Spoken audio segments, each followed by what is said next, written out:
Tadi Ustadz mengatakan uang sogok itu haram, tapi boleh diambil lalu diberikan ke tempat-tempat maslahah.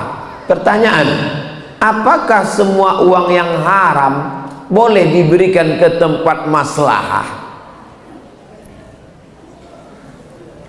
Menabung di bank konvensional, bank konvensional itu riba. Latak piti 1M ada bunganya. Datang orang bank, Pak, ini bunga untuk Bapak 100 juta. Halal apa haram?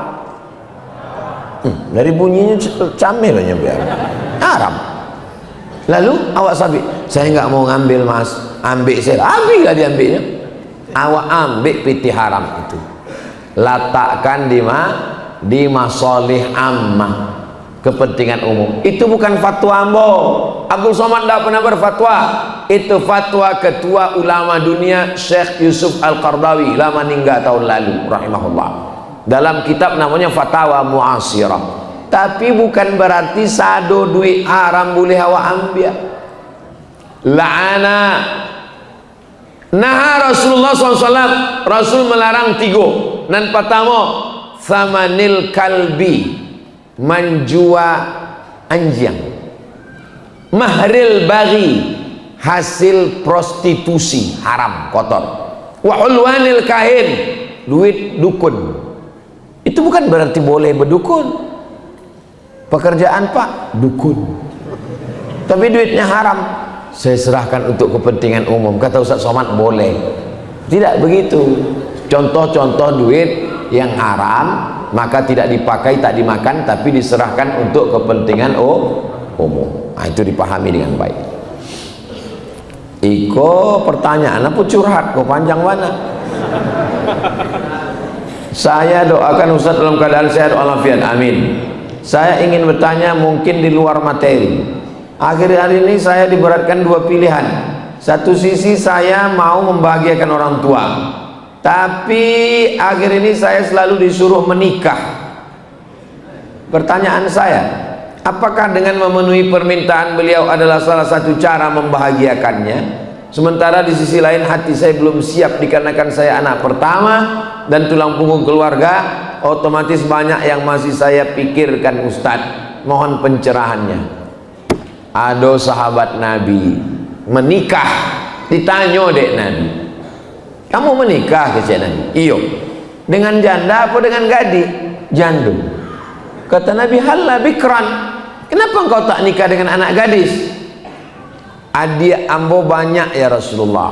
Kalau ambo nikah dengan anak gadis, beko bercakapnya dengan adik-adik ambo tak sesuai. Ambo nikah dengan janda kok, dia bisa mengayomi, melindungi. Jadi ada pertimbangan-pertimbangan. Iko anak patamu, ingin membahagiakan orang tua, ada adik-adik, tapi tulang punggung keluarga. Amak menyuruh nikah, maka carilah perempuan yang bisa sekaligus tulang rusuk dan tulang punggung. Anak tunggal, semata wayang, amehnya banyak, ladangnya lawe, apaknya sedang di ruang ICU. Solihah. Nah itu yang mengerti. Sebelum nikah lagi tahu dulu kayaknya, ambo kok anak patamo, apa jo ama ambo, adik-adik ambo lah tulang punggungnya. Beko kalau awak menikah, apa adinda siap menerima segala konsekuensi ini semua? Keceknya, jangankan untuk surat-surat tanah dan otoikoda, nyawa ambo agiahkan. Amin. Cuma sayangnya nanambo ceritakan kok cuma ada di sinetron religi saya. Tapi insya Allah, Allah akan menemukan orang baik, ditemukan Allah dengan yang baik-baik insya Allah. Kalau jodoh takkan kemana, tapi saingan di mana?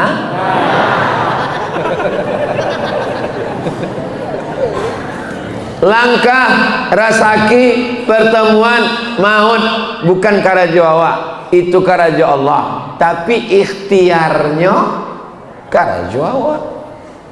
Ikan nanado di dalam lawi, nanado di sungai, nanado di kolam, itu adalah urusan Allah. Tapi mengambil buluh bambunya, memasang matokail pancingnya, mencari caciang dan kataknya, itu urusan awak. Letakkan. Jangan sampai awak sibuk mengurus urusan Allah sampai indak urus urusan awak. Wah, enggak ada memancing ikan, urusan Allah. Memang urusan Allah, tapi ada ikhtiar dari awak. Itulah namanya ahlus sunnah wal jamaah. Ustadz Ilham, dekati Ustadz Ilham. Ustadz Ilham kan banyak jamaahnya. Ustadz Ustadz Ilham, tolong carikan ambonan kriterianan disabi Ustadz Somad Patang itu ada apa indah. Kecil Ustadz Ilham kalau ada bantu itu untuk apa bagi kang? Kalau kamu surang sih.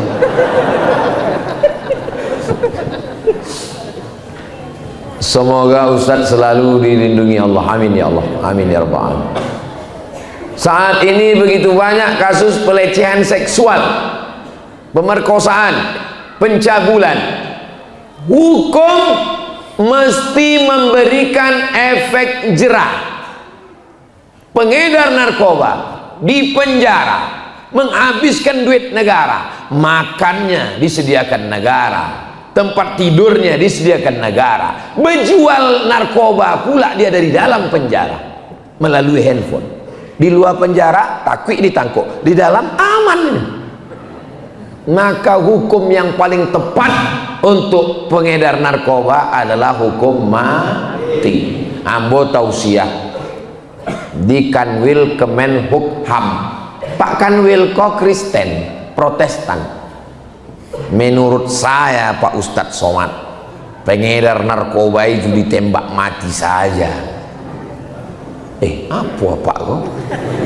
Apa alasan Pak Kanwil kecek ambo? Tidak seimbang jeritan dia waktu ditembak dengan jeritan orang yang tak bersalah di kampung-kampung pakai narkoba. Tembak itu cocoknya Pak. Saya gak setuju saya penjara-penjara. Tembak cocok. Dalam hati ambo, gua banget ini. Emang itu cocoknya. Siapa yang menetapkan hukum itu? Melalui undang-undang. Siapa yang duduk di undang-undang? DPR RI. Makanya pilih orang yang kalau dia duduk tanya dulu, Bapak nanti kalau duduk di situ apa yang sikap Bapak terhadap narkoba? Apa yang akan Bapak lakukan terhadap? Begitu juga tentang pelecehan seksual, pemerkosaan, pencabulan. Kalau dia sudah menikah, tidak ada jalan lain. Hukumannya adalah hukuman mati. Kalau belum menikah dicambuk 100 kali. Tapi kalau baru 75 lah mati, jangan ditaruh ikan. Cambuk 75 matinya. Berhentilah, stop. Jangan 100 ini. Enggak. Mengeluh sipir-sipir Pak Polisi di penjara menghadapi sulit. Makanya terapkan hukum ini. Bisa tak diterapkan hukum ini? Bisa. Melalui apa? Kesepakatan. Sepakat semua bahwa pemerkosa hukum mati. Bisa. Konstitusi itu. Siapa bilang inkonstitusional? Tapi suara umat Islam. Pemilu 1955, Masumi, suara tertinggi zaman itu tidak melebihi 40%. Suara umat Islam paling tinggi 30, 35, paling tinggi tahun 55, hampir 40. Yang lain dikuasai oleh suara liberal, komunis, ateis. Ini perjuangan dakwah. Buya Hamka rahmatullah alaih meninggal, masalah tidak selesai. Buya Muhammad Nasir meninggal, masalah tidak selesai. Ustadz Somad meninggal, masalah tidak selesai. Kita dikirim Allah ke bumi bukan untuk menyelesaikan masalah, tapi kita berbuat. Allah tidak akan tanya kita, sudahkah kau selesaikan masalah? Tapi paling tidak kita berusaha menyelesaikan masalah-masalah, masalah pendidikan, masalah pelecehan seksual. Bagaimana seorang korban dapat menerima takdir yang terjadi pada dirinya? Ada korban, lalu kita nasihati si korban, terimalah semuanya ini, ini adalah takdir dari Allah, sabar ya. Coba balik seandainya kita yang jadi korban, datang orang menasehati kita, datang orang nasihati saya, Somad sabar ya, muncung orang sabar. Itu kan enggak orang kanai. Cara menguatkan dia, cara menguatkan korban ini adalah tunjukkan depan matanya. Iko orangnya nan memperkosa orang kan, ayo awak tembaknya sampai mati ya. Sesudah itu baru sabar kan, ayo udah sabar lah. Begitu caranya. Jangan injak bambu, jangan seperti membelah bambu, satu diinjak satu diangkat. Dia disuruh sabar, dia stres, dia depresi, menyuruh dia sabar seimbang. Yang melecehkan kau, yang memperkosa kau, itu dia mati, udah ditembak. Baru kita tanya dia setelah kau menengok dia mati, sabar udah? Sabar aku Ustaz lah, sabar alhamdulillah. Begitu. Emosi mana nampaknya Buya. Bagaimana mengambil hikmah dari kejadian? Karena setiap kejadian ada hikmah di baliknya. Innallaha katabal maqadir. Allah sudah menuliskan takdir. 50 alfasanah, 50.000 tahun. Qabla an yakhluqas samawati wal ard. Sebelum Allah menciptakan langit dan bumi, 500 tahun sudah tertulis di Lauhil Mahfuz. Tapi memahami takdir ini mesti baik-baik.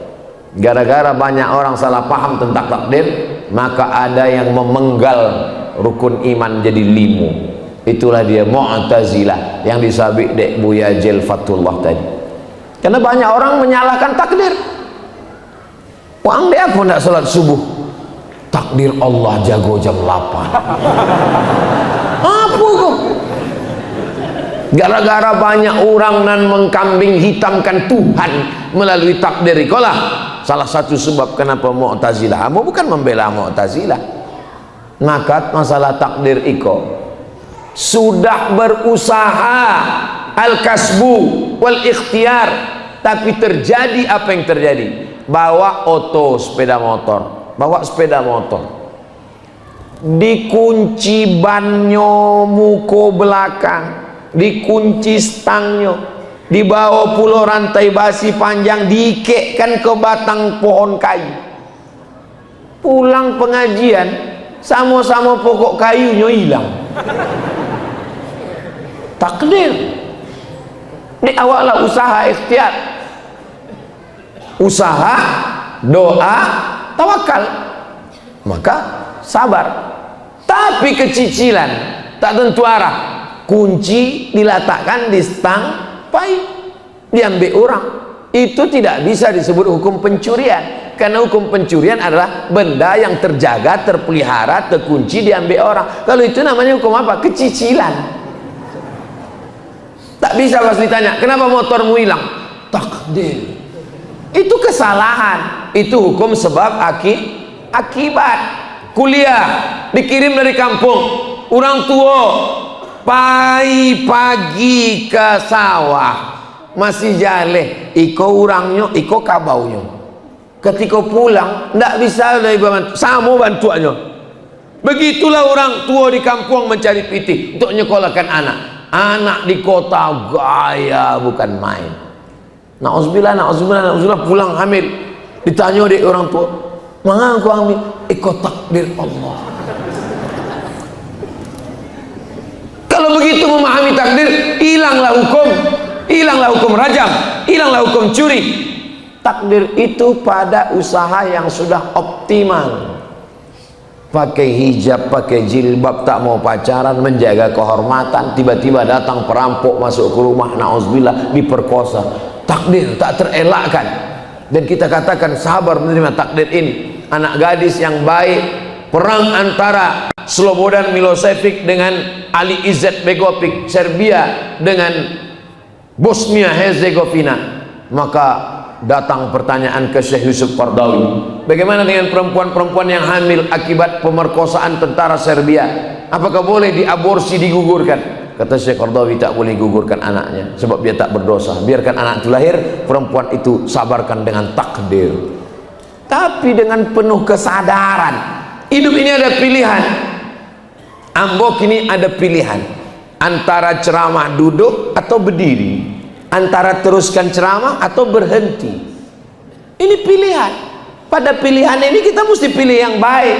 Pacaran atau tidak pacaran, keluyuran atau tidak keluyuran, jalan atau tidak jalan. Kita punya pilihan.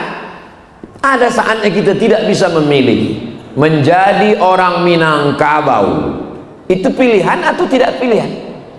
Tidak pilihan. Karena dulu malaikat tidak ada datang waktu kita dirahim. Aku ingin jadi orang Minang apa orang bule? Enggak. Menjadi orang Minangkabau ini adalah takdir. Kita terima ketetapan Allah Subhanahu wa ta'ala. Apa yang harus saya lakukan ketika memiliki seorang ayah yang mementingkan saudaranya, membiayai dan keperluan, sehingga saya dan adik-adik dan ibu saya kesusahan dalam mencari biaya hidup? Bapak-bapak, abang-abang, udah kepala rumah tangga, kalian punya 5 kewajiban. Yang pertama, kasih makan. Yang kedua, kasih pakaian. Yang ketiga, kasih tempat tinggal. Yang keempat, kasih pendidikan. Yang kelima, kasih perhatian kepada istri dan anak kalian. Setelah istri, anak, orang tua kalau susah, barulah saudara, keponakan, yang lain. Jangan salah prioritas. Ini namanya fiqhul aulawiyat. Orang yang menolong saudaranya tapi anak istrinya susah, itu sama seperti orang pakai jas, pakai dasi, tapi tak bercelana. Tak bisa dia membedakan mana skala prioritas, mana yang utama. Yang utama itu ring 1 dulu. Ring 1 saya siapa? Istri, anak, orang tua kalau tak mampu. Maka ini mesti dicukupkan dulu. Berlebih baru melimpah kepada yang lain. Nah, ini ajaran agama Islam. Kembali kepada ajaran agama Islam. Itulah kaji kita pada malam hari ini. Lebih kurang 1,5 jam kita duduk dari awal dengan Ustadz Buya Jelfatullah, Ustadz Ilham dan Ustadz Abdul Somad. Insya Allah 90 menit kebersamaan kita dengan 3 Ustadz ini mudah-mudahan bernilai iktikaf, bernilai amal soleh, mampu menanamkan dalam hati kita amar ma'ruf nahi mungkar, dijaga Allah Kabupaten Agam dan masyarakatnya dari segala musibah malapetaka bahaya. Indonesia tetap baldatun thayyibatun wa rabbun ghafur. Terpilihlah pemimpin-pemimpin yang adil dan amanah. Ala hadhihi niyah wa kulli niyatin salihah. Al-Fatihah.